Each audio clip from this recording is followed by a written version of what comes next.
মেধা বিকাশ শিক্ষা উৎসবের অংশ হিসেবে মাইজভান্ডার দরবার শরীফের পাশাপাশি বাইরেও যে কেন্দ্রগুলোতে আয়োজকদের উৎসাহে এবং অংশগ্রহণকারীদের উৎসাহে আমাদের এই আয়োজনগুলো করা হচ্ছে, তার মধ্যে আজকের প্রথম আয়োজন 18 ডিসেম্বরে রামগঠিত রামধন এবং আব্দুলবারে চৌধুরী মডেল হাই স্কুলের কেন্দ্রে অংশগ্রহণকারী শিক্ষার্থীদের মধ্যে যারা বৃত্তি পেয়েছেন তাদের জন্য জেলা পরিষদ অডিটোরিয়াম রাউজানের আজকের আয়োজনে উপস্থিত সকল সম্মানিত উপস্থিতি সবাইকে স্বাগত জানাচ্ছি, শুভেচ্ছা জানাচ্ছি, সালাম জানাচ্ছি। আসসালামু আলাইকুম ওয়া রাহমাতুল্লাহি ওয়া বারাকাতুহু। আমি পরীক্ষার্থীদের একটু দৃষ্টি আকর্ষণ করব, যারা বৃত্তি পেয়েছেন এবং উপস্থিত আছেন একটু হাত তুলবেন।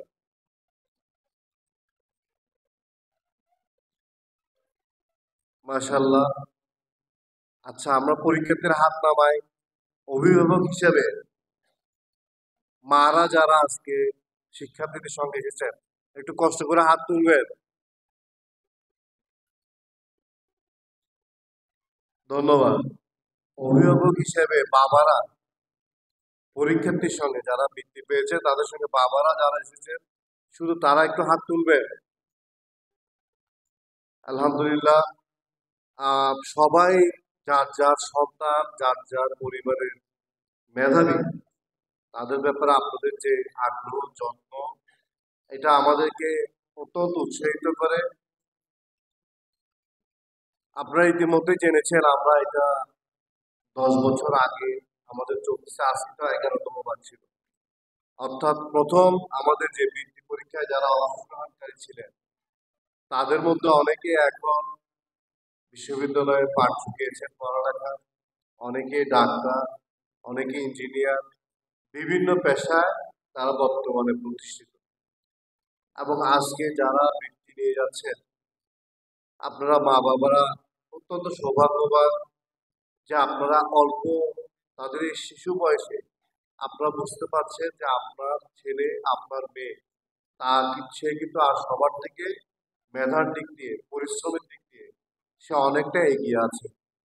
আপনি যদি আপনার কন্যা সন্তানকে, আপনার ছেলে সন্তানকে আপনি যদি একটু যত্ন করেন, তাহলে দেখা যাবে এরা সবাই তাদের যেখানে যাওয়া সম্ভব সর্বোচ্চ সেই অর্জন পর্যন্ত তারা সবাই করতে পারবে। আমরা অভিভাবকরা আমাদের সন্তানদের জন্য কি আমরা দায়িত্ব নিব আজকে? কারণ এরা কিন্তু মেধার পরিচয় দিয়েছে। আমরা যদি একটু বাড়তি তাদের পিছনে শ্রম দিই, একটু পরিকল্পনা করি, তাদেরকে নিয়ে আমরা কাজ করি, অবশ্যই তারা তাদের জীবনে অনেক অনেক সফল হতে পারবে। আমি আমার নিজের উদাহরণ দিব একটু করে। আমার ছোট বয়সে, যখন আমি যে বয়সে বলা হচ্ছে ক্লাস 4 এর বাচ্চারা পরীক্ষা দিচ্ছে, ক্লাস 4 পর্যন্ত আমার মাকে আমার সঙ্গে স্কুলে যেতে হতো, কারণ আমি পড়ালেখায় খুব একটা মনোযোগী ছিলাম না। আমার মা আমার স্কুলের বাইরে দাঁড়িয়ে থেকে জানালা দিয়ে ক্লাসে টিচার কি বলছেন অনেক কিছু নোট নিতেন। এই যে ক্লাস 4 পর্যন্ত উনি আমাকে যত্ন করেছেন, ক্লাস 5 এর পর থেকে কিন্তু আস্তে আস্তে আমাকে আর, তখন থেকে আমি আস্তে আস্তে নিজেকে নিয়ে আমি আগাতে পেরেছি। প্রতিটা ছেলে মেয়ে প্রত্যেকেরই সম্ভাবনা থাকে, সবাই কিন্তু ছোট থেকে হয়তো মেধা প্রকাশ করাতে পারে না।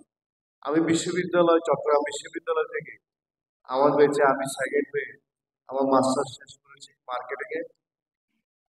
আমার শুরুটা কিন্তু ছিল খুব একদম মিডিওকার, সবসময় আমার রোল নাম্বার ছিল পিছন দিকে, কিন্তু আমার মায়ের উৎসাহ, শিক্ষকদের চেষ্টা এবং আস্তে আস্তে আস্তে আস্তে কিন্তু আমি আমার লক্ষ্যে সচেতন থাকি।